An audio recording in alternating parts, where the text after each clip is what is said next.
हम इस समय नई दिल्ली की चांदनी चौक लोकसभा क्षेत्र में खड़े हैं और चांदनी चौक के बारे में एक चीज मशहूर है, जिसने चांदनी चौक जीत लिया उसकी चांदी ही चांदी है। और भाजपा ने जहां सीट से प्रवीण खंडेलवाल को अपना प्रत्याशी बनाया है, वहीं इंडिया गठबंधन की ओर से जेपी अग्रवाल कांग्रेस के टिकट पर चुनाव में उतरे हैं।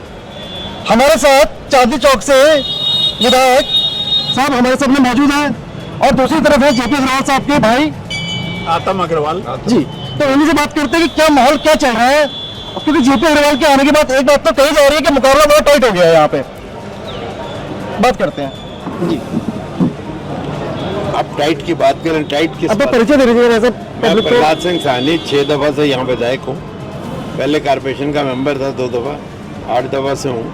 और जयप्रकाश जी हमारे साथ ही रहे, हर टाइम हमारे साथ ही करते रहे। और अब उल्टी और बेहतर बात हो गई है, अब एक गठबंधन हो गया कांग्रेस का और आप पार्टी मिलकर चुनाव लड़ेंगे। तो मेरे को उम्मीद नहीं नज़र आती कि हमारे इस बात से कहीं किस्म की हमें कोई दिक्कत आती हो।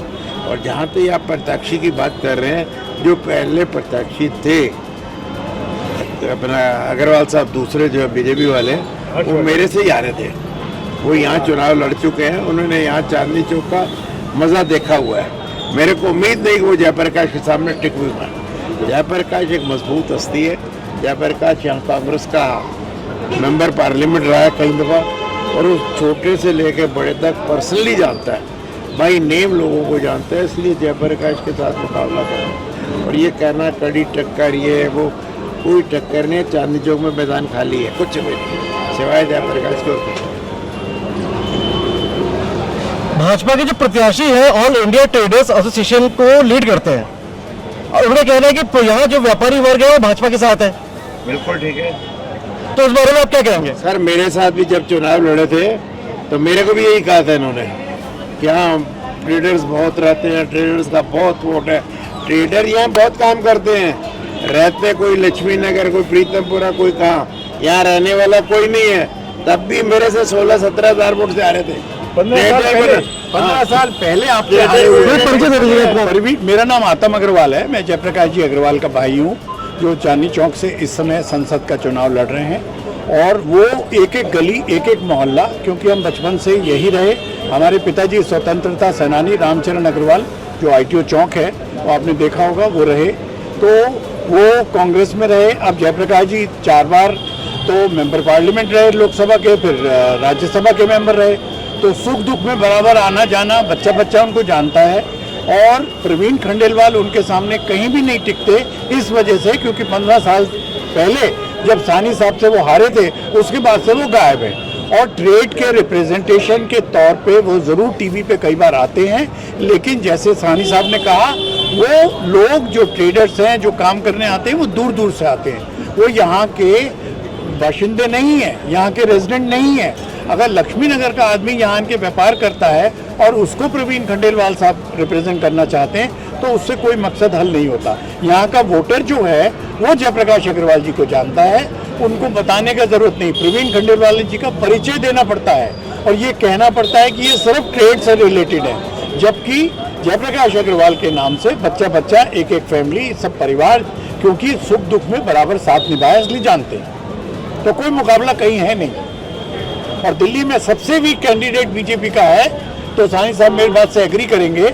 और इन्होंने अपनी स्थिति प्रवीण खंडेलवाल को चांदनी चौक से देने के बाद बहुत वीक कर ली। और दूसरा, केजरीवाल जी के जेल जाने के बाद तो सिंपैथी जितनी आप पार्टी को मिली है, और आपसे क्योंकि गठबंधन है कांग्रेस का, इसलिए बिल्कुल लाइन क्लियर है, साफ है, एक तरफा है, इसमें कोई दो राय नहीं। भाजपा प्रत्याशी कह रहे हैं कि केजरीवाल जब सरकार में आने के लिए ये बोलते थे कि हमारी सरकार आई तो शीला दीक्षित को जेल भेजेंगे। अब वो खुद जब जेल चले गए तो कांग्रेस आंसू बहा रही है। देखिए, अभी केजरीवाल जी को जेल में डाला है, केस शुरू नहीं हुआ है, चार्जेस नहीं लगे हैं।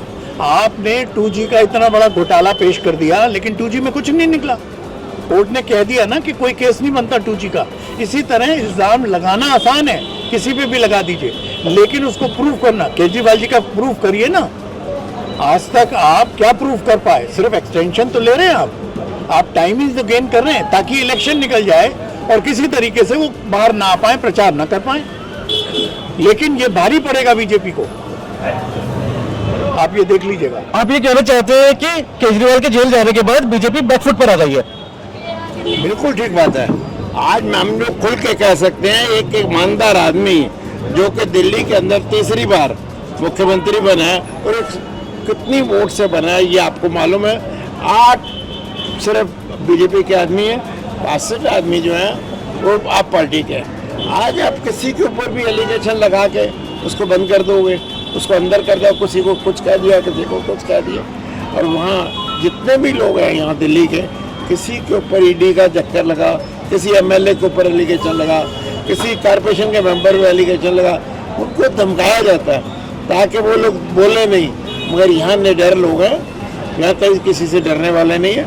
और दूसरी चीज़ सबसे बड़ी यह बात आती है कि आज हम लोग उस ताकत के साथ मिल कर लड़ रहे हैं जो 77 साल से 100 साल से कांग्रेस जो है मुल्क में थी, और कांग्रेस ने बहुत अच्छे काम किए जिनके बारे में ये कह रहे हैं। और उसके बाद आज इतना बड़ा लीडर जिसने दिल्ली की कायाकल्प कर दी, आज उसको आप जेल में डाल देंगे। मैंने सिसोदिया को जेल में डाल दिया, क्या काम किया? तो उसने सारे स्कूल अच्छे बनाए, इसलिए उसको धकेल दिया।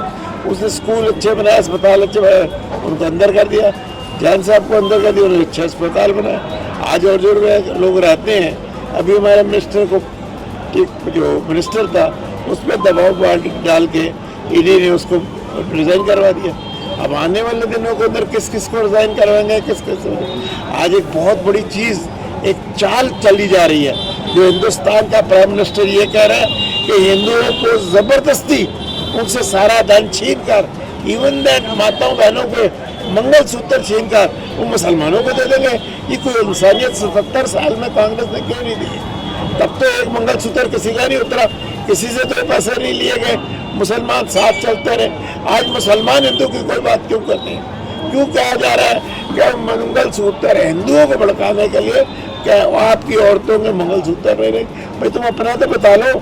जो आदमी तुम्हारे पे एलिगेशन लगा रहा है, उनसे हमारे पे एलिगेशन लगा रहा है आप पार्टी, वो आपको 100 करोड़ रुपए दे रहा है। किससे पैसे ले रहे हो? पैसे दे के आप हमारे मिनिस्टरों के ऊपर केस बनवाने की बात चाहते हो। अब तो रंगे हाथ तुम पकड़े हुए कि आपके जो बॉन्ड्स हैं आपके नाम निकले, उन्होंने पैसे जमा करे। जो फर्म 80 करोड़ घाटे में है वो 100 करोड़ में ध्यान दे रही है। कमाल कर दिया। आज तक एक्ट में लिखा हुआ है, आज तक लिखा हुआ है कि जो फर्म घाटे में होगी वो किसी को डोनेशन नहीं दे सकती। तो 80 करोड़ घाटे में 100 करोड़ डोनेट दे रही है। कैसे चल रहा सरकार? और यहाँ हिंदू और मुसलमान का नाम दिखा के एक डर पैदा करके, एक डर पैदा किया जा रहा है हिंदुओं के ऊपर, मुसलमानों के ऊपर। ये कहा जा रहा है कि मुसलमान आपके ऊपर हावी हो जाएंगे। भाई पहले से 70 साल कांग्रेस से गुजारे हैं, अभी तक तो मुसलमान हावी नहीं हुआ। अब कैसे हावी हो जाएगा? अब आप किसकी बात करते हैं? किसको आप अंदर कर दोगे, दूसरों को डरा दोगे। इलेक्शन में आज भी अगर सुप्रीम कोर्ट ने फैसला दिया कि हम पर्ची रखेंगे उसकी, क्यों नहीं ऊपर इलेक्शन करवाते? कोई नहीं बैलेट पेपर से इलेक्शन। इतनी इनकी पोजीशन बहुत अच्छी है, बहुत अच्छी पोजीशन है। मोदी जी का नाम है, बहुत अच्छी। तो बैलेट से क्यों नहीं? बीजेपी कहती है कि पंजाब में जब आम आदमी पार्टी जीत जाती है तब तो ये सवाल नहीं उठाए जाते कि ईवीएम पे। पंजाब इतना सा स्टेट है, 13 आदमियों की 14 आदमियों की स्टेट है। ये हिंदुस्तान की बात कर रहे हैं हम। हिंदुस्तान एक चीज है, पंजाब एक छोटा सा प्रांत है। यानी पंजाब में आपको लगता है कि बिल्कुल एक अच्छी तरह से इलेक्शन हुआ है, ईमानदारी से? वो ईमानदारी से 17 तो टोटल आदमी है, क्या ईमानदारी करेगी वहाँ? यहाँ तो 600 बंदा इलेक्ट होना है। आप ये देखो, ये कैसे हो सका? आतम भाई को टिकट मिली और आतम भाई को बीजेपी के कांग्रेस वाले को भगा दिया, इधर उधर या उसको हायर कर लिया, उसको वो हटा दिया। और 8 कैंडिडेट 1 घंटे में बैठा कर देंगे और आतम भाई जो है वो इलेक्ट हो जाएंगे। आज तक हिंदुस्तान के में मैंने नहीं देखा, मैं 50 साल सियासत हूँ, मैंने आज तक नहीं देखा अनअपोज मेंबर पार्लियामेंट कहीं चला। कारपोरेशन के मेंबर, असेंबली के मेंबर देखे थे, कभी मैंने पार्लियामेंट मेंबर नहीं देखा तो अनअपोज चला जाए। ये हिंदुस्तान के अलावा जो चंडीगढ़ के मेयर के पोल के अंदर इतनी बड़ी बेईमानी सामने आई है मेयर के इलेक्शन की, वो धांधली नहीं है, उससे नहीं पता लगता, तो इसलिए बैलेट पेपर से डरते तो अभी आप बात आम आदमी को समझा पाए हैं क्या? जनता समझती है, जागरूक है, उनकी आंखें खुली हुई हैं, वो देखते हैं। चाहे मीडिया माफ कीजिए काट छांट के न्यूज देती है, लेकिन फिर भी जागरूक जनता सब समझती है। सर मेरी एक बात सुनिए, जो कितना बड़ा क्रिमिनल हो, कितने केस हो उसके ऊपर, ईडी का केस चल रहा हो, ईडी का नोटिस दे दिया गया हो, वो अगर भाजपा में चला जाता तो उसकी ड्राई क्लीनिंग कर देंगे, उसको धुला देंगे, नला देंगे, नोटिस मिला वो विड्रा कर देंगे। और वो आदमी आज देश जो चल रहा है, जो बीजेपी चल रही है, वो किसी वोट के ऊपर। साहनी साहब, बीजेपी ये कह रही है कि अब की बार 400 पार, आपकी बार 400 पार, और साथ में बीजेपी ये कह रही है कि विपक्ष जो है, जो गठबंधन है, एंटी गठबंधन, वो हार के डर से पहले ही हार का ठीक रहा, ईवीएम के सर फोड़ना चाहता है। मेरा कहने का मतलब है, जो आज कह रहे हैं ना 400 पार 400 पार, उससे बात उनकी नींद खुल गई, वो सपने में भी कहते हैं, ये हवा में है, बेतुकी बातें जो करना है वो इनसे सीखो। 15 लाख लोगों के एक एक आदमी के खाते में आ रहे थे, कितने आपके खाते में आ गए हैं, कितनी हिंदू को गारंटी दे रहे हैं, मुसलमानों से बचाएंगे, पैसे नहीं लूट रहे थे, कहाँ लूट रहे हैं पैसे, कहाँ किस जगह पे मुझे नहीं लूट रहे हैं। आज तक 77 का मोदी जी के राज में 3 टर्म मोदी ने पहले भी काम कर लिया, कहाँ हुआ हिंदुस्तान में हिंदू को लूटा गया, और यह कांग्रेस के टाइम में कहाँ मुसलमानों ने लूट लिया, कश्मीर तक को दबा के रख दिया। और आप कह रहे हो मेरे तो हिंदुओं को लूट के उनकी मंगलसूत्र लूट कर लोगों को बांट दिए जाएंगे। पहले जो पैसे बाहर से लाए हैं, जो वादा किया था कि हम लोग 15-15 लाख देंगे, जो ब्लैक मनी बाहर से लाए वो तो बांट दो पहले। अगर वो बांटी होती हम तुम्हारे पे गिला ना करते।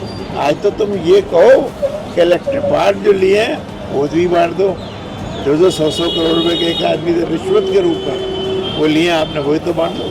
मुद्दों की तो बात ही नहीं हो रही। अच्छा, पहला जो चुनाव हुआ, बताइए मुद्दों की बात हो रही है कहीं? जो विकास की बात है, किसानों की आय दुगनी हो जाएगी, गंगा की सफाई हो जाएगी, 15-15 लाख रुपए आ जाएंगे, बाहर से जो काला धन है वो आ जाएगा, उसकी तो बात ही नहीं हो रही।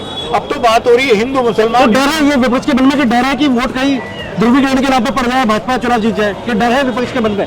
विपक्ष को क्यों डरना है? विपक्ष नहीं डर रहा। नहीं, ध्रुवीकरण पे अगर चुनाव हो गया, अगर अभी स्पीच आई मोदी जी की, कोशिश तो यही कर रहे हैं ना। देखो मेरा कहने का, मोदी जी ने भी 2 दिन पहले कहा सारी साहब की अगर भाजपा अगर कांग्रेस आती है, कोशिश तो कर रही है ना। इन पे कोई भरोसा नहीं है। कांग्रेस आती है तो आपका हक मारकर एक विशेष वर्ग को दिया जाएगा, बच्चे पैदा कर रहे हैं। मेरी बात से इन पे कोई भरोसा नहीं है। कुछ भी कर दे भाई बहन है, कुछ भी कर दे। अमित शाह कितने भाई बहन है, मतलब बच्चे पैदा करना, बच्चे ये कोई पॉलिसी क्या लगता है प्रधानमंत्री पद को? नहीं, ये प्रधानमंत्री की कोई गरिमा है।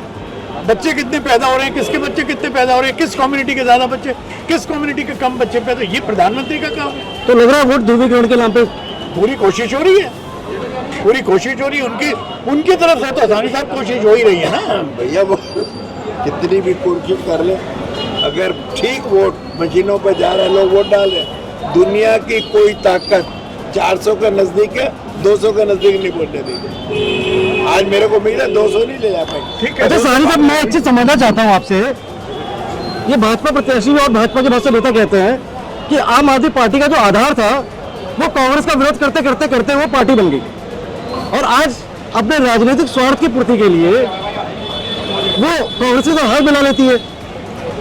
वो कहते हैं, उनके कहने से कोई फर्क नहीं। आप देखिए, अब अलग अलग आप साथ खड़े हैं और किसी राज्य में आप विरोध कर रहे हैं, तो ये एक मिनट क्या है? मतलब हमें भाजपा को हटाना है, इसलिए हम साथ हैं। जहाँ जिस भाजपा को हटा रहा है, मोदी को हटा रहा है।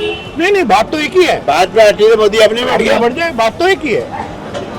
धर्म के नाम पे जिस देश को डिवाइड करने की कोशिश कर रहे हो, आज भी हिंदू मुसलमान नाम ले रहे हैं वो अपनी स्पीच में, इससे ज्यादा घटिया बात नहीं हो सकती। मोदी कह रहे हैं कि भ्रष्टाचार को हटाओ, और विपक्ष कह रहे हैं भ्रष्टाचारी को बचाओ। हम कह रहे हैं भ्रष्टाचार अपने यहाँ से तो हटाओ। अपना तो 100 करोड़ रुपया ले लिया, वो भ्रष्टाचार नहीं है। वो भ्रष्टाचार नहीं है। जब किसी को बीजेपी वालों की बात कर रहे हो आप, जो आदमी क्रिमिनल है वो अपनी फर्म में घाटा आ गया, उसको बचाने के लिए, इनकम टैक्स को बचाने के लिए 100 करोड़ रुपए दे देता है। अब वो भ्रष्टाचार ही नहीं है। आपको घाटा हो रहा है, आप मीडिया चला रहे हैं, आपको घाटा हो रहा है, कितने देर आप डोनेट कर दोगे? आप अपनी मशीनरी डोनेट कर दोगे।